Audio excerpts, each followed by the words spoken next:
afternoon, everyone. Welcome to our 9th session on strategies to support special population students. Today, we're going to focus on out-of-work individuals. Just a little housekeeping items before you get started this afternoon. All attendees, all of you out there in our attendee land are in listen-only mode. So that does not mean we don't want to hear from you. That means that you just have some different ways in which you're able to participate. There are two ways that you can participate. One is if you raise your hand and you are comfortable and confident in speaking and you're confident your microphone's working, please raise your hand and we'd love to hear from you that way. Or the other option is right down below there is a question pane that can be labeled as a question pane or chat box, depending on if you are on a tablet or a PC. And so if you want to post any questions in that question box, we'll be pausing along the way today to answer any questions you might have. My name is Amy Julian. I'm the director for the Illinois Center for Specialized Professional Support at Illinois State University, and we are excited to have you here with us today. As I said at the beginning, this is our 9th webinar on super strategies. So if you are missing one, or if you're thinking, oh my gosh, I really hope they talked about non-trad, or have they talked about homeless youth? Yes, we have. So go back and check those out, and we'll share those links with you as we go through today. Our presenter today is Brittany Boston, and she is our Associate Director for Equity and Outreach at the Illinois Center for Specialized Professional Support. And so, Brittany, welcome to number 9, and I'll let you get us started. Yes, good afternoon, everyone, and thank you for joining us for our 9th and final webinar within this special population series. I hope these have been beneficial for you as far as learning some of the support strategies and really taking a deeper dive into the super strategies documents that we have. But yeah, this is our final one. We're in the home stretch. So today we are focusing on out-of-workforce individuals. And up until this point, these webinars have, or I hope they have been, focused on both the secondary and post-secondary system. But because of this particular special population and the way that it is defined within Perkins V, this is going to be very heavy on the post-secondary side. Now, with that being said, if you're with a secondary system and you're joining us, please feel free to stay on and learn and chat and talk with us as well. I'm not uninviting anybody to the party, but just want to make sure that I'm very clear as to what we're going to be focusing on for today. So, as always, I do want to start by telling everyone who the Illinois Center for Specialized Professional Support is. By now, you've probably heard a lot about us and a lot from us. Hopefully, you're not sick of us, because hopefully we'll be around for a while. But we are a professional development center housed within Illinois State University, and we really focus on transition, recruitment, retention, and completion for all learners, but especially those special population learners within CTE. And so we create, support, and deliver professional development, whether it's webinar series such as this or resources that we have developed. We are just really here to support career and technical education professionals across Illinois. So that's a little bit about our center and what we do. But for today, we are going to be focusing on out-of-workforce individuals. So what does that mean? Out-of-workforce individuals is actually one of those semi-new special populations that were added in Perkins V, and I'll get into a little bit more detail about that when we look at the definition there. We'll talk about some potential barriers, some recruiting techniques when we're promoting and recruiting our CTE programs to this particular special population. We'll go into some supports and services.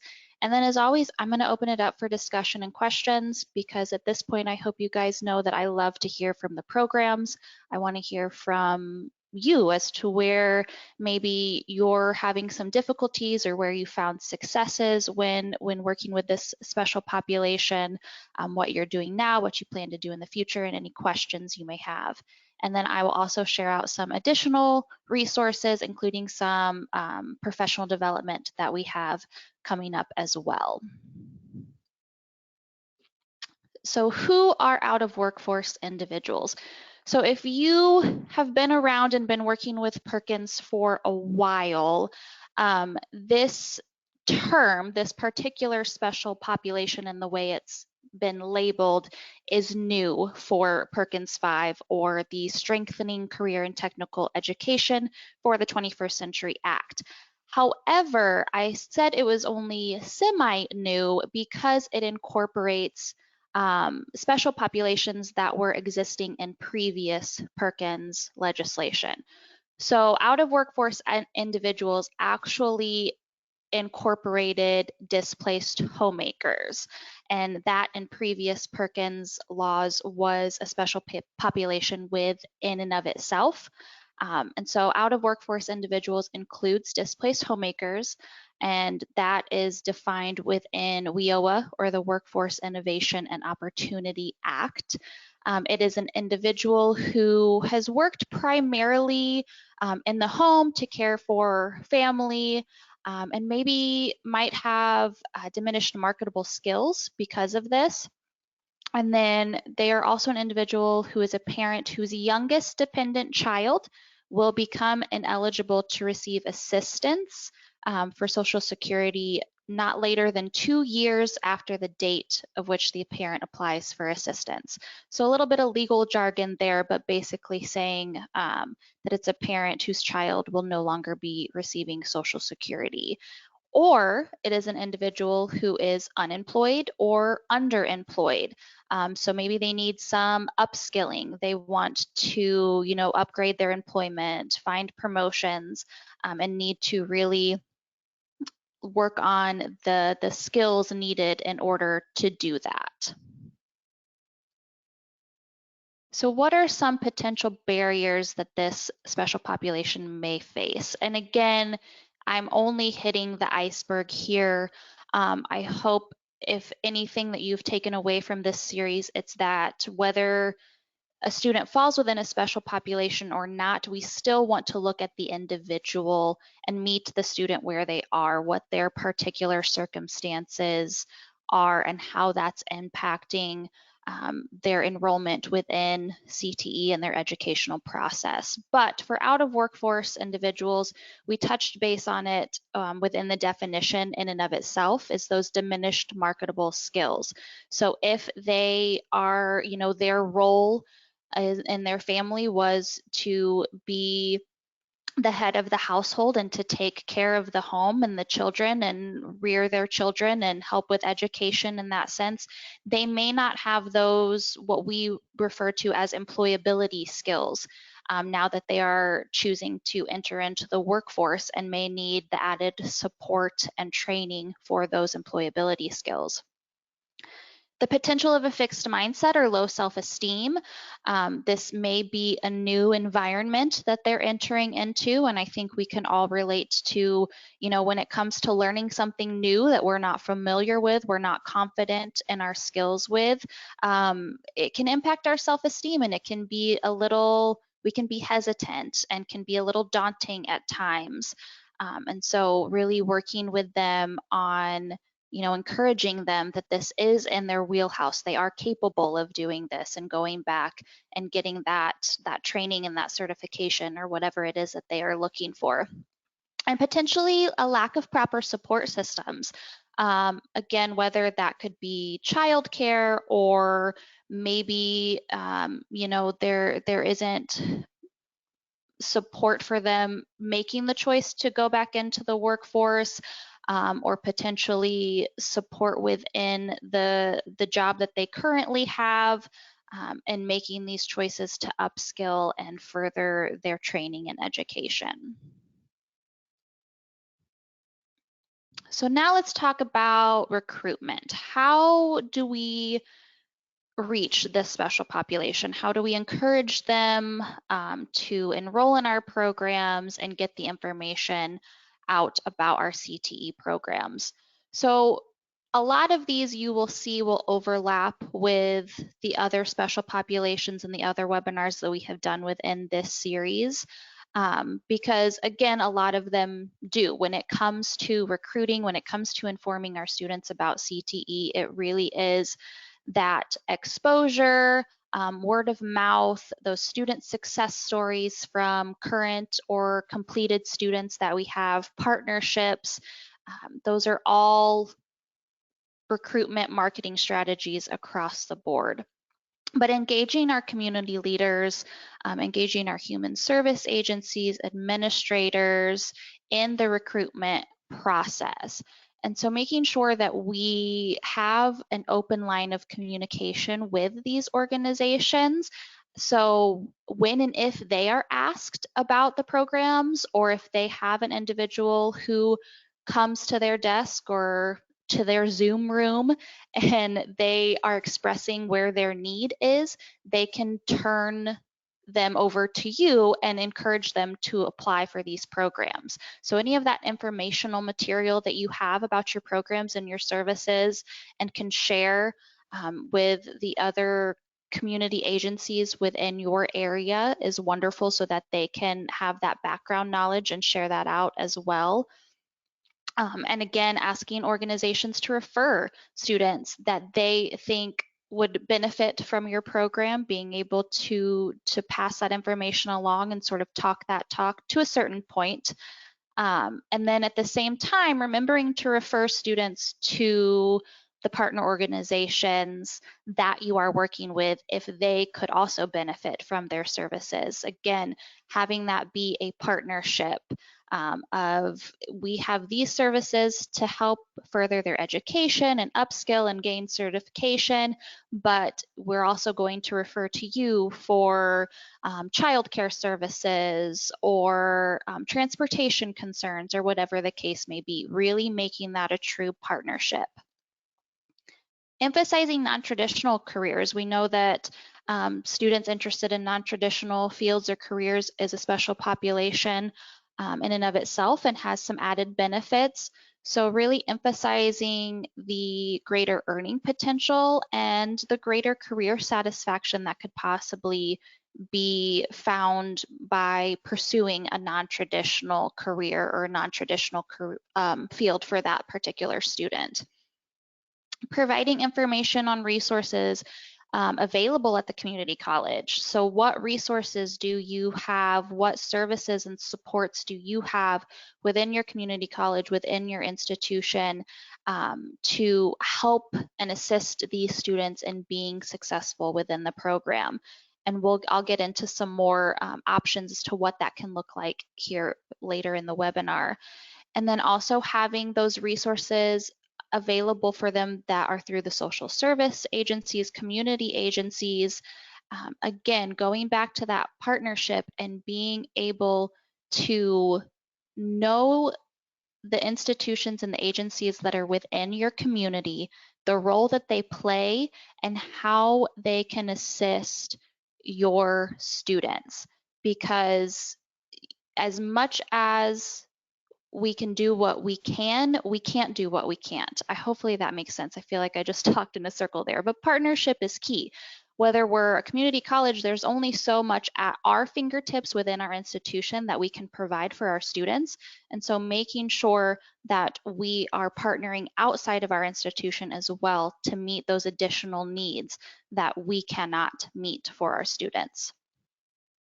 Helping displaced homemakers and students who are returning to the labor market identify those skills that they need that can translate into the workplace. So, for example, if you have an individual who their main role was taking care of the household and taking care of the children, maybe they were the one who was responsible for budgeting. Well, that can absolutely be a marketable skill, or keeping track of all of the kids' doctor's appointments, all of the school activities. That's a scheduling skill. That's a time management skill. And so really having those conversations with them and saying, okay, what was your role? What were your responsibilities in this particular area? And how can we translate those into skills that can make you marketable for the workforce? Providing instructors with training on how to give feedback in a respectful and sensitive way. Again, this can be one that is across the board, whether it's for students of different races, ethnicities, different cultures, genders, different backgrounds. We want to make sure that we, if it is being presented in a way that is, constructive criticism, but that we are providing feedback in a respectful manner, and really having those conversations with our students, but still being respectful and professional at the same time. Supporting students in completing financial aid forms and scholarship applications. Students may not even be aware of what scholarships or financial aid is available to them. So having that conversation with them, and maybe even if it's in the office, on a Zoom call, whatever the case may be, walking them through that process, and showing them kind of what their options are and where that support can come from. Making sure that we're sharing information about ICAPS, IET models with our students, and the benefits of bridges and ICAPS, and how they can continue to, obtain their high school equivalency while still getting that career development as well simultaneously, because a lot of times these are individuals who have families or who have other responsibilities as well. And so we want to make sure that we are being mindful of their timeline and their goals, and really working with them to get the best bang for their buck, so to speak. Developing marketing materials. And you've heard me talk about this before, that you want to, when you're using photos, you really want to represent everyone that you are marketing to. You want to make sure that the student body that you are representing is a full, encompassing view of your student body. And student testimonials are key. Hearing it directly from the horse's mouth is huge when it comes to marketing and recruiting potential students, and hearing other individuals who are in a similar situation as themselves and have similar experiences, and how a CTE program has helped them, has upskilled, has moved them up along their career, and hearing it from a student firsthand is huge when it comes to recruitment and marketing. And displaying these materials in strategic locations that really have relevance to particularly out of workforce individuals. So again, I had mentioned partnering with those community agencies who are also providing services, a different set of services, but who are also providing services to out of workforce individuals. Utilize those locations if you're doing actual hard copy flyers and posting them out there, or again, just having those conversations. And so there's a list of some, childcare and educational facilities. I won't go through all of those, but those areas and agencies within your communities that are working with out of workforce individuals, and having them help not only promote your programs, but then also promoting the services that they can provide to your students as well. Your advisory committee boards. CTE programs should all have advisory committee boards. And so really utilizing those partnerships. You should have local employers on your advisory committee boards. You should have secondary representation. You should have representation from the community college. Utilize that as a platform to really have those conversations about what employers are looking for. What are the skills that are needed from the students that you are training to then enter into the workforce and be the employees that are working with your local employers. Advisory committees are a huge, huge way to really have those conversations about what best works with your CTE program, your program of study, and really making sure that those are being developed in a way that is beneficial to your student and in turn beneficial to the local employers and workforce.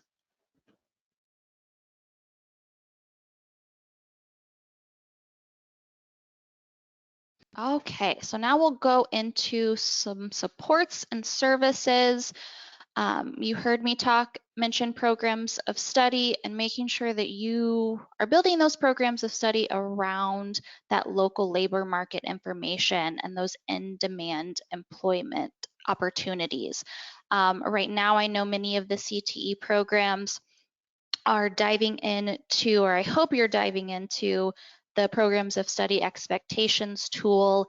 And I know ICCB is having those weekly or bi-weekly meetings to really dive into the tool and how a program of study should look and evaluating it.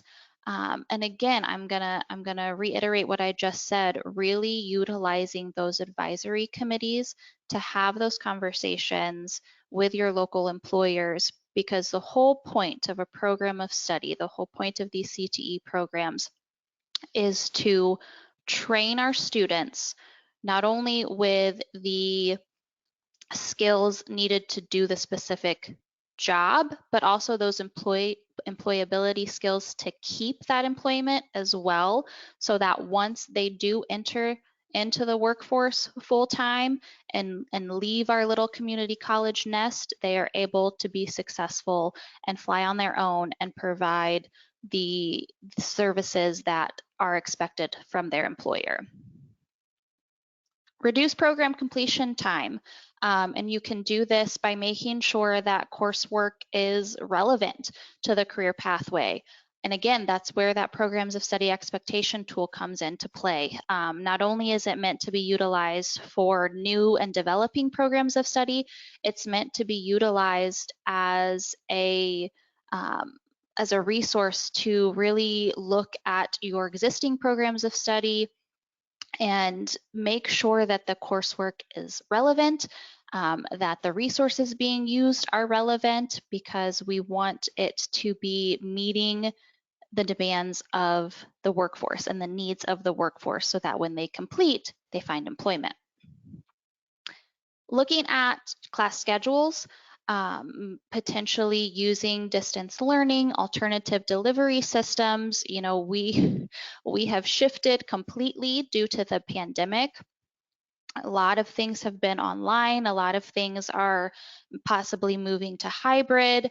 And so taking the things that we have learned from the pandemic, the way we have communicated and reached out to students, and the changes that we have made that we have found to be successful, whether that is, you know, having virtual office hours rather than in-person office hours, of when students can, you know, click a Zoom link and ask you a question, you know, offering that distance learning at different times, taking the things that we have learned from the pandemic and continuing to implement those when we do go back to in-person learning, because we know that everyone has differing schedules, everyone has a different living environment, and so we want to try and make it as accommodating to our students as we possibly can. Providing copies of supplementary text for students to use and or borrow, whether it's, you know, a resource library where they can check things out if they need to utilize it. Maybe they don't have the financial means in order to pay for the resources that are being used or things that are being shared. And doing our best making copies, you know, trying to provide a digital or online version of the texts that are being used, trying to be accommodating as we possibly can to our students so that they have access to the text and the resources that they need. Linking students who maybe potentially can't afford you know, the proper work clothes or interview clothes. There's Dress for Success programs. And so maybe looking in your area and seeing if it's not referred to as Dress for Success, what do you have in your area that could potentially benefit your students, or even if asking other students or staff. I know a lot of times I clean out my closet on a regular basis, and so creating your own sort of dress for success closet on campus and having staff or administrators or students or people within the community donate clothing that they would otherwise throw away, and being able to provide that as options for students when it comes to needing, appropriate work attire or appropriate interview attire. Using a case management approach where one person, one contact monitors and guides the student.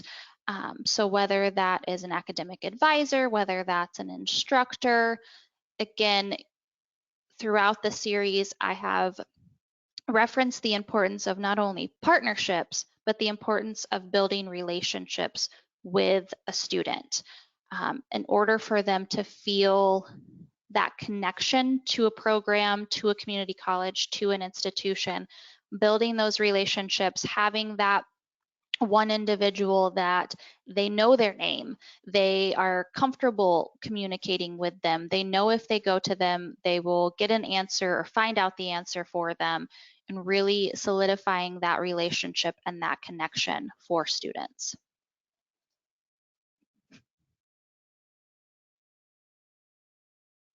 Okay, there we go. Technical difficulties for a minute. Again, along the same lines of building those relationships, matching students with mentors, having a mentoring program, whether that is with their fellow students or with individuals in the workforce, being able to see someone who has experienced similar things that you have experienced in your life and seeing how they have utilized the CTE program and been successful and entered into the workforce and juggled it all and made it work, and hearing from them not only the successes, but also those difficulties, and realizing that someone else has gone through this too, and having those conversations with them, again, is all about building that relationship, building that connection, and really being able to, in a sense, see themselves within that program and within that career or work field of choice. Support groups. I'm a broken record over here about these building relationships.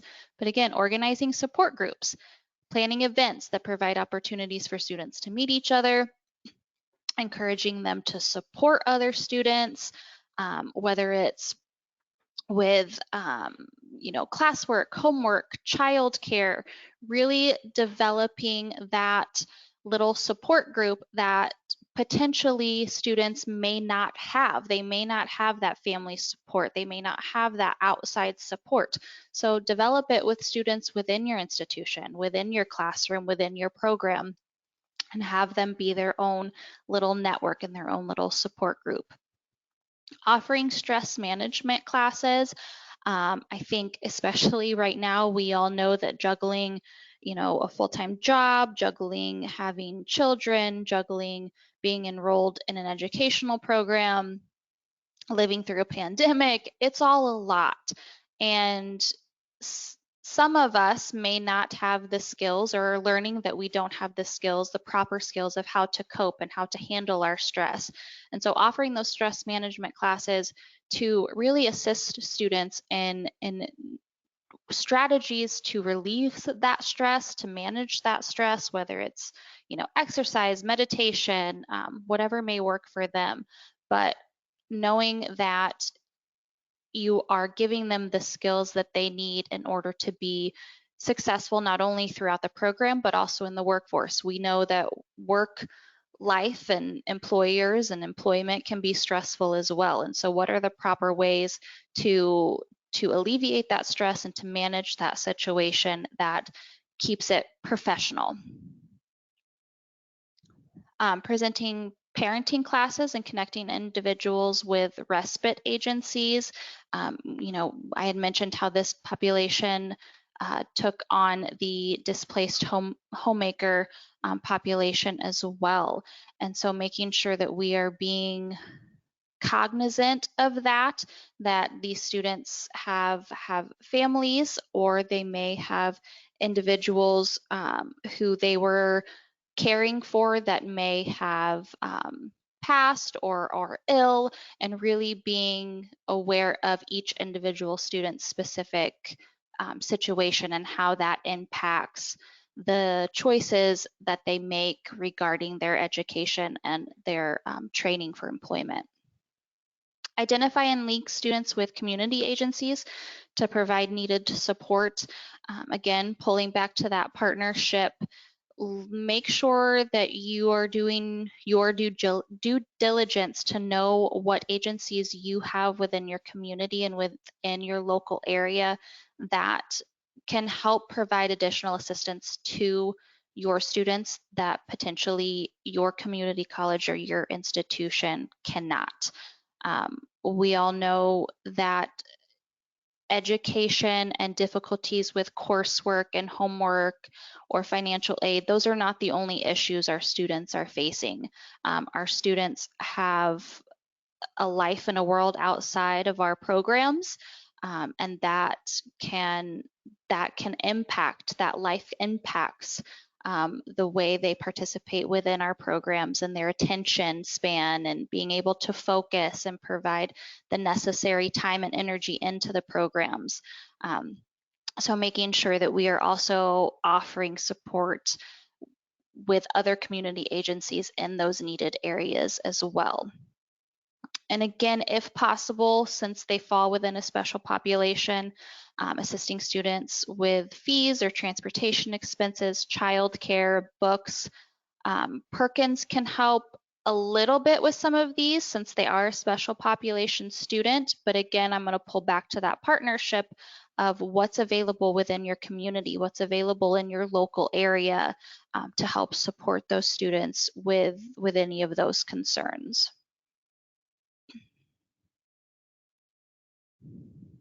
Establishing a resource center to increase awareness of CTE programs and helping students develop those essential employability skills. Again, I had mentioned that sometimes these could be individuals who their role was taking care of the household, or they have been unemployed for a significant period of time. And those essential employability skills could be lacking or could need some work. And so having a resource center, and it could be one person who could provide information about CTE programs and what those essential employability skills look like, and allowing for flexible hours and giving students a chance to potentially explore their interests within careers with those computerized career information software. Maybe you have an individual who has been unemployed for a few years and they want a fresh start. They want something different. They don't want to go back to what they were doing earlier. And so really allowing them to explore and see the different options within CTE and within the workforce. Teaching students financial responsibility, whether that's through training on setting budgets, using bank accounts, lifestyle choices, really that financial literacy piece. And again, this could be appropriate for any and all students. You know, how to have that financial literacy and set those budgets. And, you know, I can't afford the scrubs that I need for the program, but is it that you can't afford it, or you've spent your money on something else? And so having those conversations of let's prioritize where our money goes and what's the most important, what are we needing in order to meet our goals. We've set out our goals as far as education and what our career looks like, and really prioritizing and budgeting properly. Providing job shadowing and other work-based learning opportunities. I have mentioned that when it comes to CTE, the biggest recruitment tool is really that hands-on experience, that exposure to these different career areas, whether that is job shadowing or work-based learning opportunity, such as an apprenticeship, on-the-job training, really developing those employability skills and finding what skills they have that can relate to the workforce and where their interests are when it comes to the workforce. Helping students with registration for subsequent terms. And this could be something as simple as, you're meeting with a student, and I know I am the type that I will think of a task, and if I don't do it right when I think of it, it gets taken over by 5 other tasks that I have in my head, and then I forget about it, and it either doesn't happen, or 2 weeks later it's like, oh yeah, I needed to do this.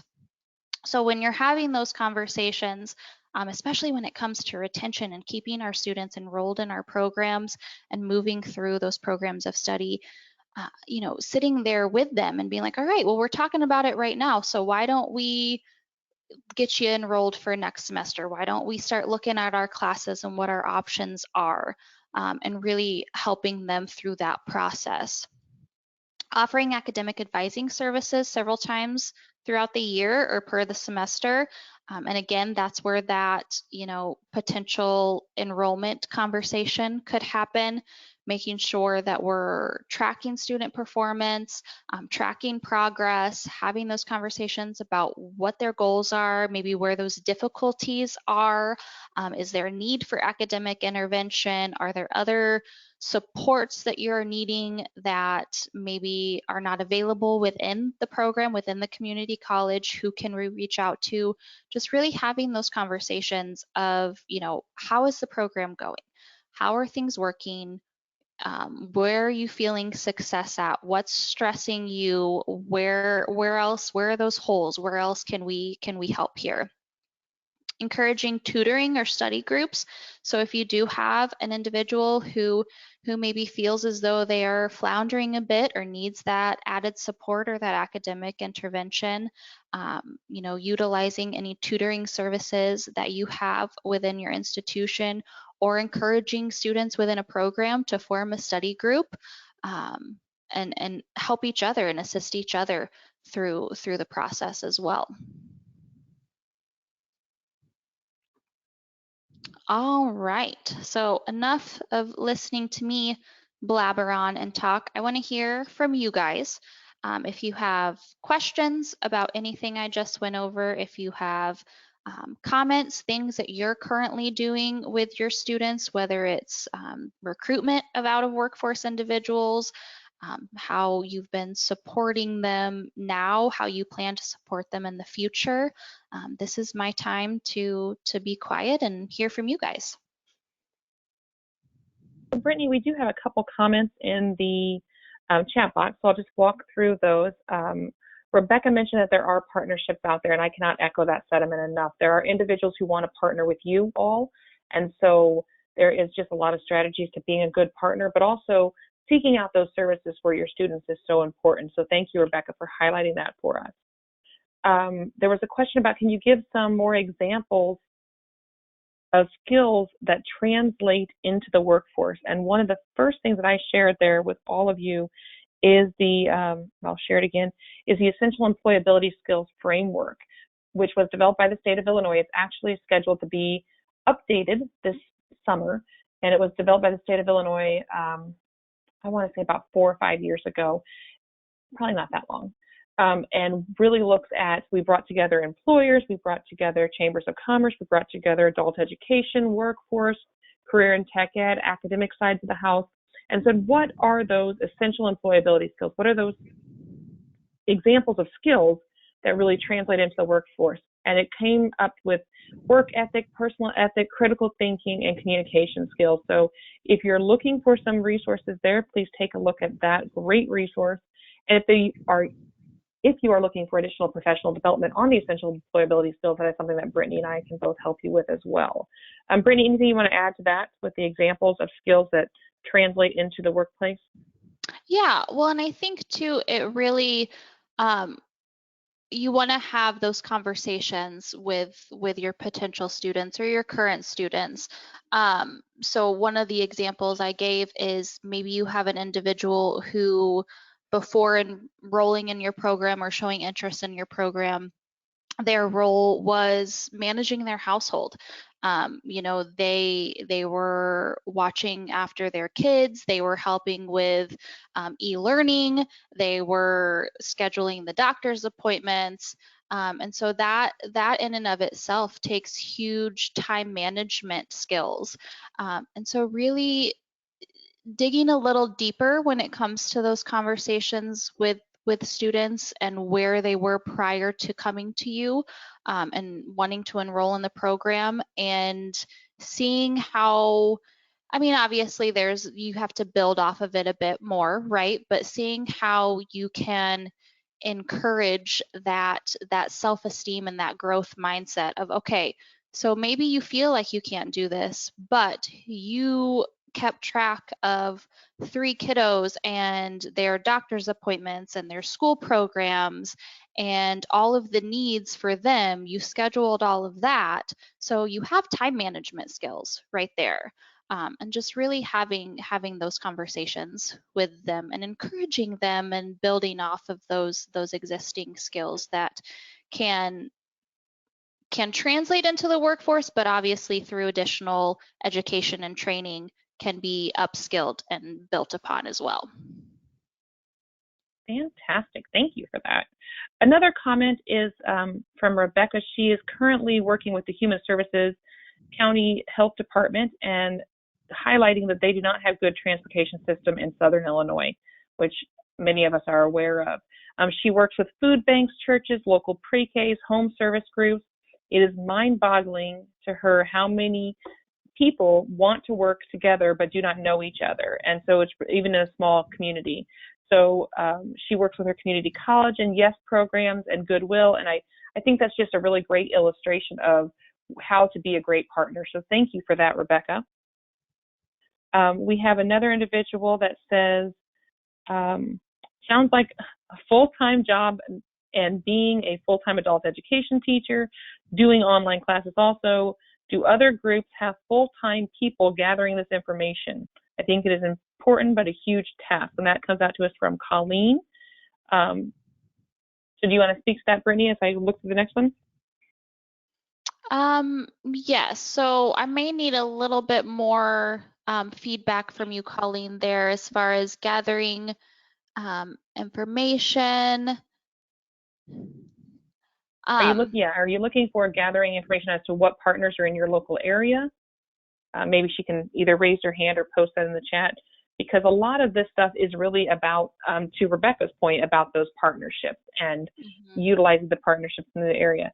Colleen goes on to say local Facebook groups, shopping and city information are posted on her GED recruitment days. She also,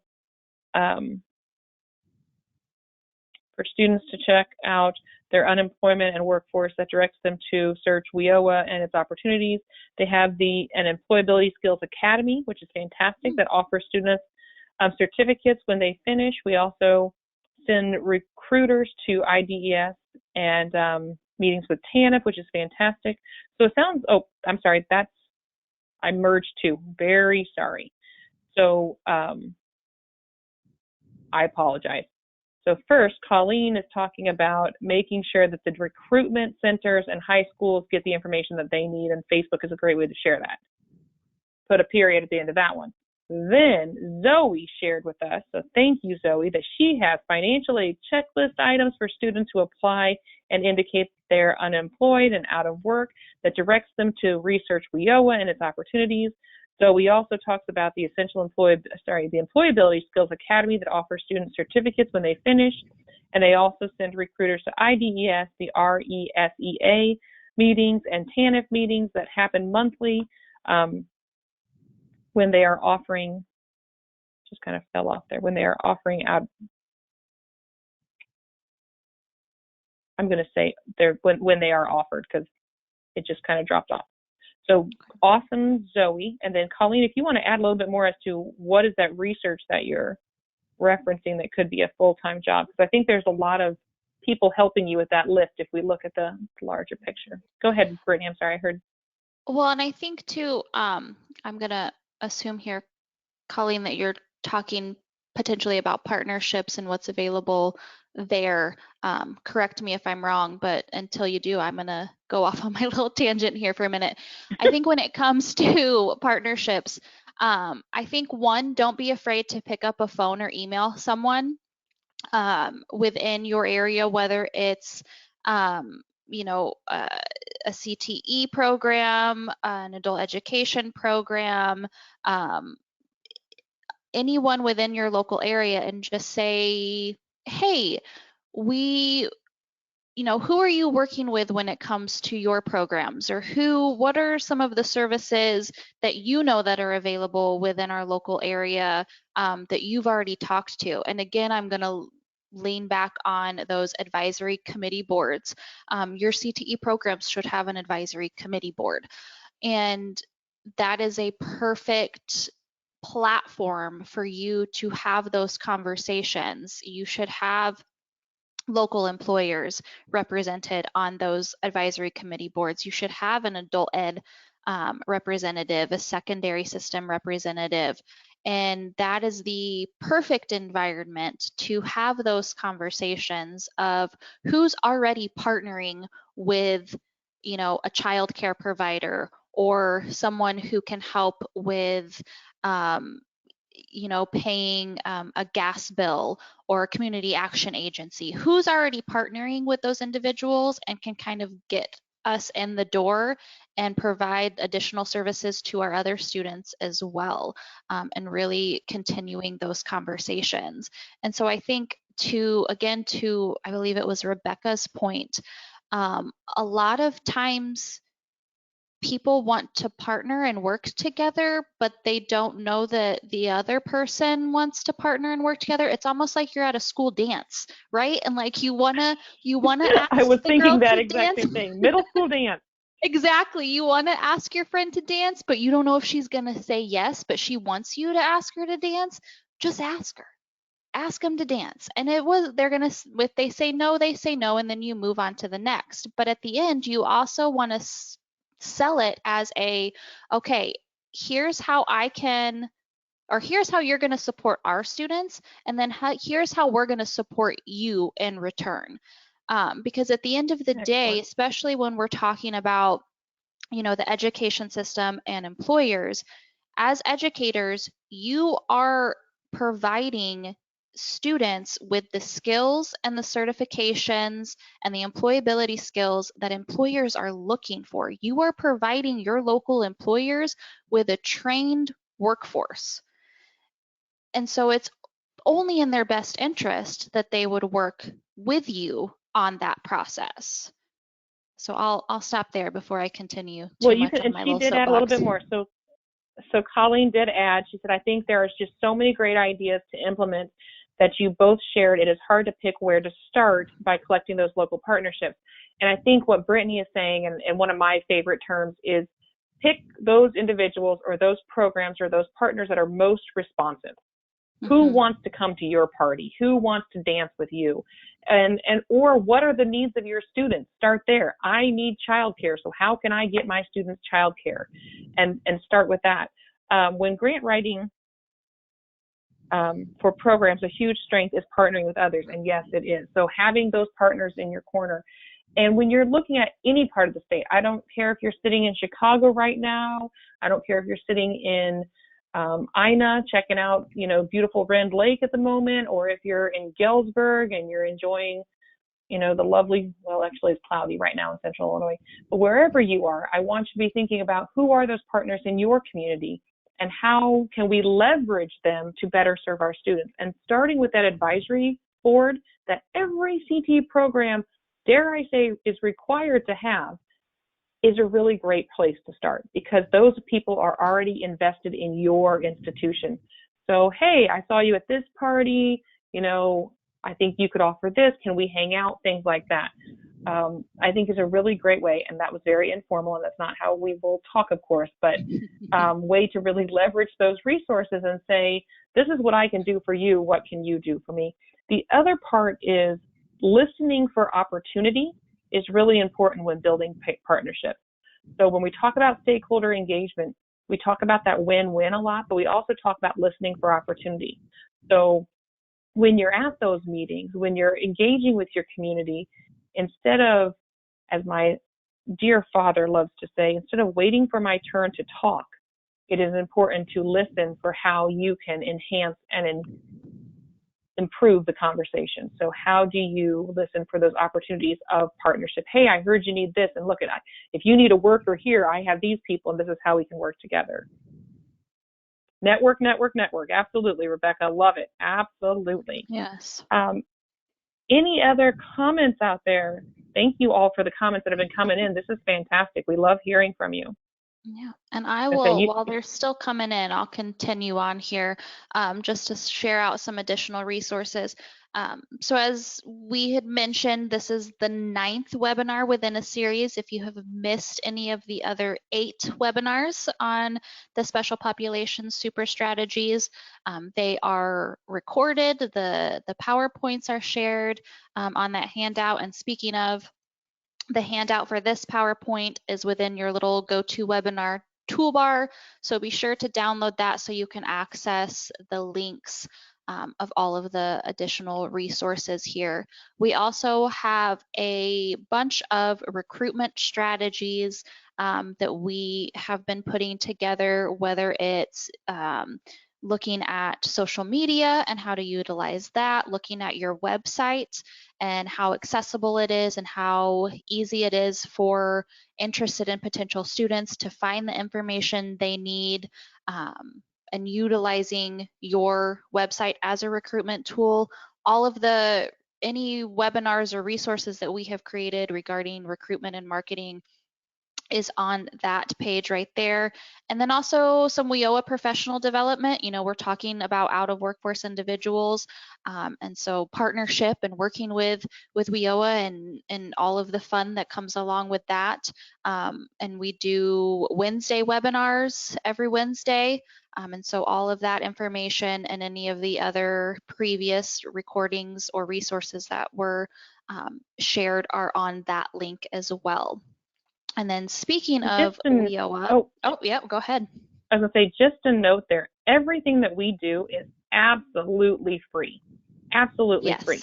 So next week for St. Patrick's Day, we are talking about overhauling your mental health toolbox to cope with the impact of the coronavirus pandemic. So it's a very long title. I didn't pick it. But the idea is that is going to be some great resources on how can you really look at what you're doing for your staff, for your students, for yourself around mental health, and how can we focus on that, because that is so very important.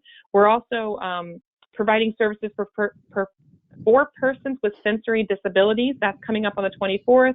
And then we have a great session on workers' rights, which is going to be followed up with a session at the WIOA Summit on workers' rights. So when you're looking at, or Ticket to Work, which is another great program, please check out our resources, because one of the important things is that they're all free. They're all recorded, which is also fantastic. So if you see something that we did before, go out, listen to it, have a great time. Skip Netflix for a couple hours, and it'll be great on your Friday night. But also, I will let Brittany talk about the Illinois WIOA Summit is coming up as well. Yeah, and Amy, feel free to chime in at any point, because I know you've been taking a big lead with planning this. But the WIOA Summit is coming up on April 27th and 28th. It is an all virtual conference. It's going to be held on Zoom, and their theme is focusing on service integration. So really looking at collaboration, innovation, and the importance of, again, that service integration, that partnership that we have been parroting for the past hour at you guys here. And so it's a full day conference, full day virtual conference on the 27th, and then some workshop sessions on the 28th. And so the link to register is there. So be sure to download the handout so that you can access that. And if you have any questions on that, I will provide my email address up here. And then I may also, Amy, put your email address in the chat here as well. Yep, go right ahead. Any questions So regarding the summit or the super strategies, special populations, anything you find on our website, or resources that some professional development that you feel maybe we haven't hit yet, let us know. put in a request. We'd love to hear from you. Couple little things just to highlight. We are having Michael Carl, who is kind of a futurist, be our keynote speaker. He's going to talk about the value of partnerships and the importance of partnerships. So really from that global perspective of how we need to partner and how it doesn't not only improves our professional careers, but also improves our personal careers. So that's really important. In addition, on that first day, we're going to have, it'll be a traditional, if I can use the word traditional, online, the virtual conference. So we will have breakout sessions, we'll have general sessions, and we'll have some opportunities for engagement, such as coffee in the morning and lunch with friends in lunchtime. The second day, though, are workshops. So we're really going to get as down and dirty as we can get in a virtual setting. It is going to be 2 to 3 hour workshops. We have one on workers' rights. We have one on customer-centered design. We have one on WorkNet. If you've ever wondered what's all on WorkNet, we've got a whole 2 hours you can spend learning about what's on WorkNet. We also have one on addressing youth trauma and anxiety caused by the pandemic, which is a fantastic course. We have a mental health professional coming in to train us on what are those strategies that we can do to reduce anxiety and trauma within our students. And so I'm really looking forward to hearing from him. So again, it's all free. Go ahead and register. You'll get the information. You guys can log on. And if you can't make it that day, it's all recorded. So back that Friday night, I mean, you're trying to decide between Barrington, whatever else is on, some Netflix show, and Amazing WIOA, ICSPS professional development. We know where you want to go. Always. With that, we have always WIOA. No, always ICSPS professional development, yes. Not always WIOA. Couple of questions we have, which I'm happy to address. Yes, you will get a certificate for the trainings. If you attended any of these trainings, you get a certificate 24 hours afterwards, which says you attended that. That does count. If you work with your ROE, that will count for your CPDUs. We do not hand out CPDUs or CEUs, but we do verify your attendance. So if you have attended any of our sessions, you will get a certificate of attendance that is instantaneously generated. It comes out 24 hours after with the evaluation, and then you'll be able to share that with your ROE, with your adult ed provider, with whoever you need to share that with. So that answers that question. There is an individual who says that they are the chairperson for the culinary at Joliet Junior College. Fantastic. Love that restaurant up there, by the way, if you haven't gone. It's awesome. We are in the same building as the Workforce Development and Adult Ed, so we present to these students each semester about careers in culinary and hospitality and how it is a great field for non-traditional college students who are mature, responsible, and able to multitask. And Michael, first of all, congratulations, because that, I'm not kidding, it's a phenomenal restaurant. Brittany and I have both been there, and it's fantastic. You have a phenomenal culinary program. But again, making the most out of the opportunities of who you're right there partnered with is great, because the adult education students and the workforce students are those individuals who will be very successful in culinary. So great job. Good shout out for you. And yes, if you haven't been to Joliet for their restaurant, check it out. It's actually, I can't say that. Michael, is it open? Is it open for public? I shouldn't have said check it out yet. Check it out in the fall. Well, yeah, and I think it's important to note too. Yes, he said yes, it's open. Okay. Oh, awesome, wonderful. Yes, if you're in the area, check it out. But it's important to note too that when we're talking about partnerships, I know I mentioned a lot of looking at agencies within your community and your local area, but even just partnerships within your own building. Like what are your neighbors doing? What is your adult ed program doing? What's your workforce development program doing? Talking to those programs within your institution, within your community college that maybe your neighbor, their office may be right across the hall from you. Have those conversations with them. What is, that braided funding opportunities look like? What can, they potentially help support and provide for students that maybe Perkins Funds doesn't cover? Have those conversations. And have those lines of communication open and build those relationships within even your institutions as well. Yeah, it's a great opportunity for networking, and they're nice people. CT people are great to party with. Adult ed people are great to party with. They do dance, which is a little odd for us CT people, but I'm stereotyping now. But yeah, great people to party with. So make those local connections. It's phenomenal. I'm going to guess I'm going to get a call from Jennifer Foster on categorizing adult ed as dancing, but we're okay.